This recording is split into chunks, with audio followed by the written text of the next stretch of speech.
जी, शुक्राना गुरु जी। मेरी प्यारी संगत जी, गुरु जी का अनंतम अंतम शुक्राना, लख लख बार शुक्राना। संगत जी, गुरु जी कहते हैं कि सत्संग सुनने वाले का भी भला तो सत्संग सुनाने वाले का भी भला। तो लेकिन संगत जी, शिव पुराण की कथा में भी यह सच्चा वचन है कि सत्संग सुनने से और सत्संग सुनाने से हमेशा कल्याण होता है, लेकिन शिव पुराण सुनने से महाकल्याण होता है। संगत जी, ये सत्य है, शिव पुराण सुनने से महाकल्याण होता है। संगत जी, आज के पाठ से हिंट, दरिद्र दोष से रिलेटेड उपाय मैंने पाठ के एंड में बताया है। पाठ के एंड में आप वो उपाय सुनना, आपका दरिद्र दोष दूर हो जाएगा और आपके सारे काम बनने लग जाएंगे। और संगत जी, गुरु जी के दर्शन तो आप कर ही रहे हो। जय गुरु जी, शुक्राना गुरु जी। संगत जी, आज का पाठ शुरू करते हैं। एंड में, पाठ के एंड में एक ऐसा उपाय है संगत जी, देखना वो उपाय अगर आपने कर लिया ना, शिवलिंग के ऊपर, भगवान शिवलिंग पे चढ़ाना है, और अगर आपने वो उपाय कर लिया ना 5 सोमवार, संगत जी देखना आपके काम में कितनी तरक्की होगी, 10 गुना तरक्की होगी। गुरु जी आपको फर्श से अर्श तक लेके जाएंगे। जय गुरु जी, शुक्राना गुरु जी। ये पाठ को शुरू करते हैं गुरु जी के मंत्र जाप के साथ। ओम नमः शिवाय, शिव जी सदा सहाय। ओम नमः शिवाय, गुरु जी सदा सहाय। जय गुरु जी। जय गुरु जी। विभिन्न पुष्पों, अनोतः जलादि की धाराओं से शिव जी की पूजा का महात्म्य है। ब्रह्मा जी बोले, नारद, जो लक्ष्मी प्राप्ति की इच्छा करता हो वह कमल, बिल्वपत्र, शतपत्र और शंख पुष्प से भगवान शिव की पूजा करे। ब्राह्मण, यदि 1,00,000 की संख्या में इन पुष्पों द्वारा भगवान शिव की पूजा संपन्न हो जाए तो सारे पापों का नाश होता है और लक्ष्मी की भी प्राप्ति हो जाती है, इसमें संशय नहीं है। प्राचीन पुरुषों ने 20 कमलों का एक प्रस्थ बताया है। 1 सहस्त्र बिल्वपत्रों को भी एक प्रस्थ कहा गया है। 1 सहस्त्र शतपत्र से आधे प्रस्थ की परिभाषा की गई है। 16 पलों का एक प्रस्थ होता है और 10 टकों का एक पल। इस मान से पत्तर, पुष्प आदि को तोलना चाहिए। जब पूर्वोक्त संख्या वाले पुष्पों से शिव की पूजा हो जाती है तब सकाम पुरुष अपने संपूर्ण अभिष्ट को प्राप्त कर लेता है। यदि उपासक के मन में कोई कामना न हो तो वह पूर्वोक्त पूजन से शिवरूप हो जाता है। मृत्युंजय मंत्र का जब 5,00,000 जब पूरा हो जाता है तब भगवान शिव प्रत्यक्ष दर्शन देते हैं। 1,00,000 के जब से शरीर की विशुद्धि होती है और दूसरे लाख के जब से पुनर्जन्म की बातों का स्मरण होता है। तीसरे लाख पूर्ण होने पर संपूर्ण काम्य वस्तुएं प्राप्त होती हैं और चौथे लाख का जप होने पर सौपन में भगवान शिव का दर्शन होता है और 5वें लाख का जप ज्यों ही पूरा होता है भगवान शिव उपासक के सम्मुख तत्काल प्रकट हो जाते हैं। इसी मंत्र का 10,00,000 जप हो जाए तो संपूर्ण फल की सिद्धि होती है। जो मोक्ष की अभिलाषा रखता है वह 1,00,000 दर्भों द्वारा शिव का पूजन करे। मुनि श्रेष्ठ, सर्वत्र लाख की संख्या समझनी चाहिए। आयु की इच्छा वाला पुरुष 1,00,000 दुर्वाओं द्वारा पूजन करे। जिसके पुत्र की अभिलाषा हो वह धतूरे के 1,00,000 फूलों से पूजा करे। लाल डंठल वाला धतूरा पूजन में शुभदायक माना गया है। अगस्त्य के 1,00,000 फूलों से पूजा करने वाले पुरुष को महान यश की प्राप्ति होती है। यदि तुलसी दल से शिव की पूजा करे तो उपासक को भोग और मोक्ष दोनों सुलभ होते हैं। लाल और सफ़ेद आक, अपामारक और सफ़ेद कमल के 1,00,000 फूलों द्वारा पूजा करने से भी उसी फल, भोग और मोक्ष की प्राप्ति होती है। जपा के 1,00,000 फूलों से की हुई पूजा शत्रुओं को मृत्यु देने वाली होती है। करवीर के 1,00,000 फूल यदि शिव पूजन के उपयोग में लाए जाएं तो वे यहाँ रोगों का उच्चाटन करने वाले होते हैं। बंदूक, धूप, हरिया के फूलों द्वारा पूजन करने से आभूषण की प्राप्ति होती है। चमेली से शिव की पूजा करके मनुष्य वाहनों को उपलब्ध कराता है, इसमें संशय नहीं है। अलसी के फूलों से महादेव जी का पूजन करने वाला पुरुष भगवान विष्णु को प्रिय होता है। समी पत्थर से पूजा करके मनुष्य मोक्ष प्राप्त कर लेता है। बेला के फूल चढ़ाने से भगवान शिव अत्यंत शुभ लक्षण पत्नी प्रदान करते हैं। जूही के फूलों से पूजा की जाए तो घर में कभी अन्न की कमी नहीं होती। कनेर के फूलों से पूजा करने पर मनुष्य को वस्त्र की प्राप्ति होती है। शेदुआरी या शेफालिका के फूलों से शिव का पूजन किया जाए तो मन निर्मल होता है। 1,00,000 बेलोपत्र चढ़ाने पर मनुष्य अपनी सारी काम्य वस्तुएं प्राप्त कर लेता है। हर श्रृंगार के फूलों से पूजा करने पर सुख संपत्ति की वृद्धि होती है। वर्तमान ऋतु में पैदा होने वाले फूल यदि शिव की सेवा में समर्पित किए जाएं तो वे मोक्ष देने वाले होते हैं, इसमें संशय नहीं है। राई के फूल शत्रुओं को मृत्यु प्रदान करने वाले होते हैं। इन फूलों को 1,00,000 की संख्या में शिव के ऊपर चढ़ाया जाए तो भगवान शिव प्रचुर फल प्रदान करते हैं। चंपा और केवड़े को छोड़कर शेष सभी फूल भगवान शिव को चढ़ाए जाते हैं। विप्रो, महादेव जी के ऊपर चावल चढ़ाने से मनुष्य को लक्ष्मी की बढ़ती है और ये चावल अखंडित होने चाहिए। इन्हें उत्तम भक्ति भाव से शिव के ऊपर चढ़ाना चाहिए। रुद्र प्रदान मंत्र से पूजा करके भगवान शिव के ऊपर बहुत सुंदर वस्त्र चढ़ाएं और उसी पर चावल रखकर समर्पित करें तो उत्तम है। भगवान शिव के ऊपर गंध, पुष्प आदि के साथ एक श्रीफल चढ़ाकर धूप आदि निवेदन करें तो पूजा का पूरा फल प्राप्त होता है। यहाँ शिव के समीप 12 ब्राह्मणों को भोजन कराएं। इससे मंत्र पूर्वक सांगोपांग लक्ष्य पूजा संपन्न होती है। जहाँ 100 मंत्र जपने की विधि हो वहाँ 108 मंत्र जपने का विधान किया गया है। तिलों द्वारा शिव जी को 1,00,000 आहुतियाँ दी जाए अथवा 1,00,000 तिलों से शिव की पूजा की जाए तो बड़े बड़े पातकों का नाश करने वाली होती है, जो द्वारा की हुई शिव की पूजा स्वर्गीय सुख की वृद्धि करने वाली है। ऐसा ऋषियों का कथन है। गेहूं के बने हुए पकवान से की हुई शंकर जी की पूजा निश्चय ही बहुत उत्तम मानी गई है। यदि उसे लाख बार पूजा हो तो उसे संतान की वृद्धि होती है। यदि मूंग से पूजा की जाए तो भगवान शिव सुख प्रदान करते हैं। कंगनी द्वारा सर्वाध्यक्ष परमात्मा शिव का पूजन करने माता शिव उपासक के धर्म अर्थ और काम भोग की वृद्धि होती है तथा वह पूजा समस्त सुखों को देने वाली होती है। अरहर के पत्तों से श्रृंगार करके भगवान शिव की पूजा करें। यह पूजा नाना प्रकार के सुखों और संपूर्ण फलों को देने वाली होती है। मुनि श्रेष्ठ, अब फूलों की लक्ष्य संख्या का तोल बताया जा रहा है। प्रसन्नता पूर्वक सुनो। सुख सम्मान का प्रदर्शन करने वाले व्यास जी ने 1 परस्त शंख पुष्प को 1 लाख बताया है। 11 परस्त चमेली के फूल हो तो वही 1 लाख फूलों का मान कहा गया है। जूही के 1 लाख फूलों का भी वही मान है। राई के 1 लाख फूलों का मान 5.5 परस्त है। उपासक को चाहिए कि वह निष्काम होकर मोक्ष के लिए भगवान शिव की पूजा करें।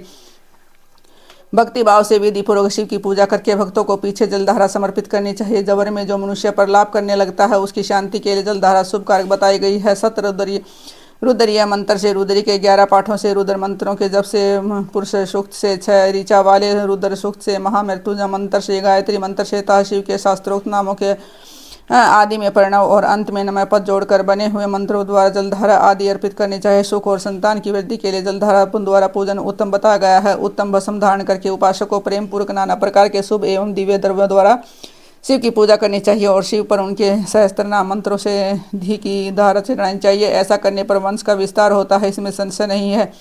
इसी प्रकार यदि 10,000 मंत्रों द्वारा शिव जी की पूजा की जाए तो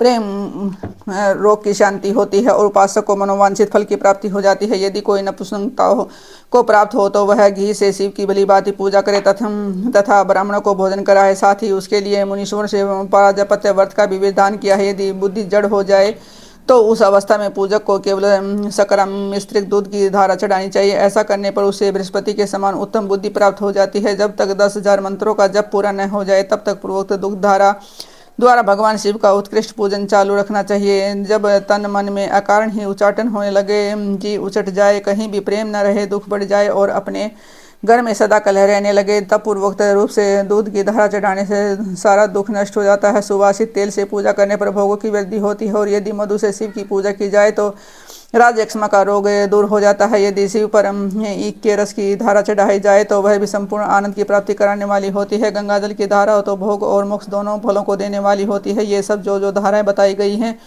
उन सबको मृत्युंजय से बढ़ाना चाहिए। उसमें भी उक्त मंत्र का विधान 10,000 जप करना चाहिए और 11 ब्राह्मणों को भोजन कराना चाहिए। सृष्टि का वर्णन तदंतर नारद जी के पूछने पर ब्रह्मा जी बोले कि मुने में हमें पूर्वोक्त आदेश देकर जब महादेव जी अंतर ध्यान हुए तब मैं उनकी आज्ञा का पालन करने के लिए ध्यान मगन हो कर्तव्य का विचार करने लगा। उस समय भगवान शंकर को नमस्कार करे श्री हरि से ज्ञान पाकर परमानंद को प्राप्त हो मैंने सृष्टि करने का ही निश्चय किया। तात भगवान विष्णु भी वहां सदाशिव को प्रणाम करके मुझे आवश्यक उपदेश दे तत्काल अदृश्य हो गए। वे ब्रह्मांड से बाहर जाकर भगवान शिव की कृपा प्राप्त करके बैंकुंठ धाम में जा पहुंचे और सदा वही रहने लगे।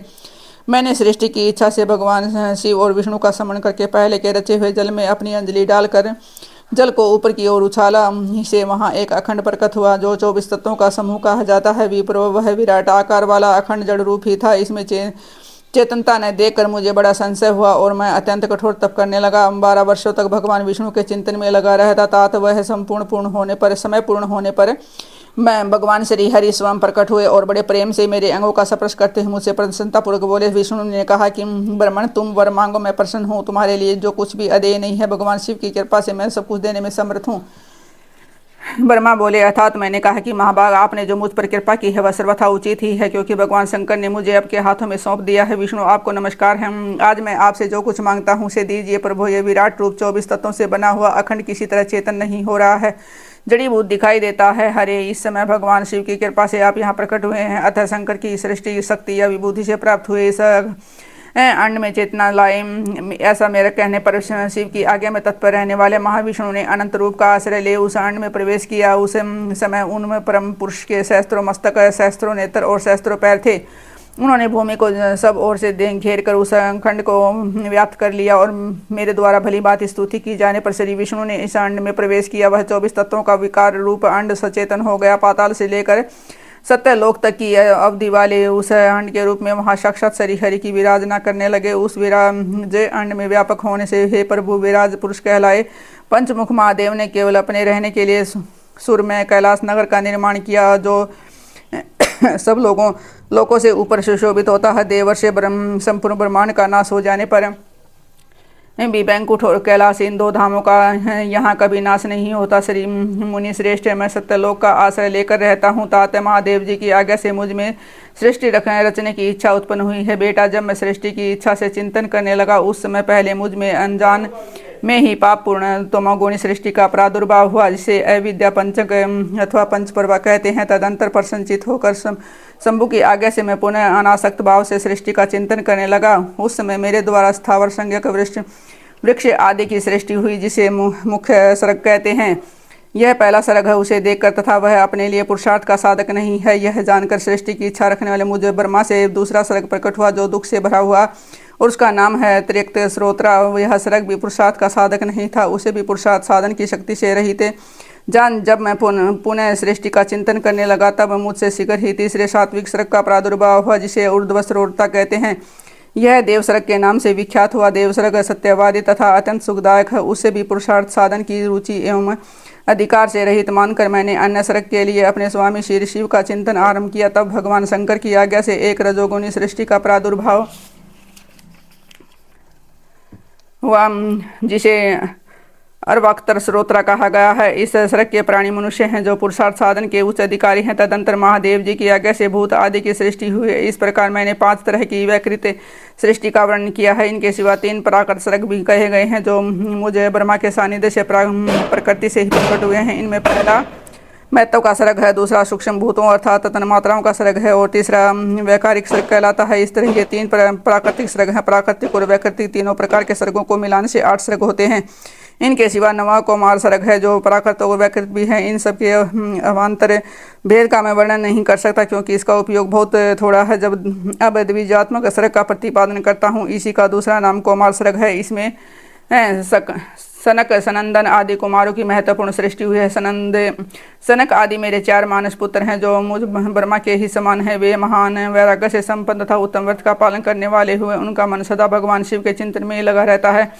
वे संसार से विमुख एवं ज्ञानी हैं। उन्हें मेरे आदेश पर देने पर भी सृष्टि के कार्य में मन नहीं लगाया। मुनि श्रेष्ठ, नारद सनक आदि कुमारों के दिए हुए नकारात्मक उत्तर को सुनकर मैंने बड़ा भयंकर क्रोध प्रकट किया है। उस समय मुझ पर मोह छा गया। उस अवसर पर मैंने मन ही मन भगवान विष्णु का स्मरण किया। वे शीघ्र ही वहाँ आ गए। उन्होंने समझाते हुए मुझसे कहा कि तुम भगवान शिव की प्रसन्नता के लिए तपस्या करो। मुनि श्रेष्ठ श्री ने जब मुझे ऐसी शिक्षा दी, तब मैं महागौर एवं उत्कृष्ट तप करने लगा। सृष्टि के लिए तपस्या करते हुए मेरी दोनों बाहों नासिका के मध्य भाग से, जो उनका अपना ही अभिमुक्त नामक स्थान है, महेश्वर की 3 मूर्तियों में से अनंतम पूर्णांश सर्वेश्वर एवं दयासागर भगवान शिव अर्धनारी स्वरूप रूप में प्रकट हुए, जो जन्म से रही तेज की राशि सर्वज्ञ तथा सर्वश्रेष्ठा है। उन नील लोहित नामधारी साक्षात उमा वल्लभ शंकर को सामने देख बड़ी भक्ति से मस्तक झुका। उनकी स्तुति करके मैं बड़ा प्रसन्न हुआ और उन देवेश्वर से बोला, प्रभु आप भांति भांति के जीवों की सृष्टि कीजिए। मेरी यह बात सुनकर उन देवादिदेव महेश्वर रुद्र ने अपने ही समान बहुत से रुद्रगणों की सृष्टि की।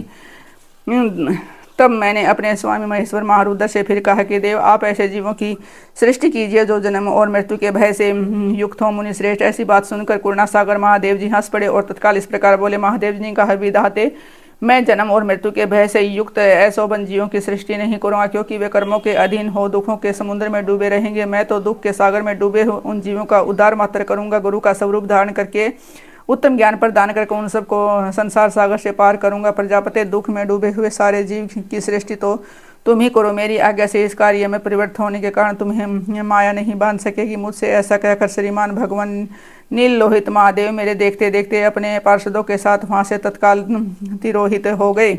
जय गुरु जी, शुक्राना गुरु जी। संगत जैसा कि जय गुरु जी। संगत जी, आज के पाठ में जैसा कि हमने जाना कि शिवलिंग पे गंगा जल चढ़ाने से बहुत उन्नति होती है और शिवलिंग के गन्ने का रस चढ़ाने से भी बहुत उन्नति होती है। संगत जी, मैं आपको एक ऐसी चीज़ के लिए आपको ध्यान आकर्षित करना चाहूँगा। एक दरिद्र दोष होता है हमारे जीवन में और कुंडली में।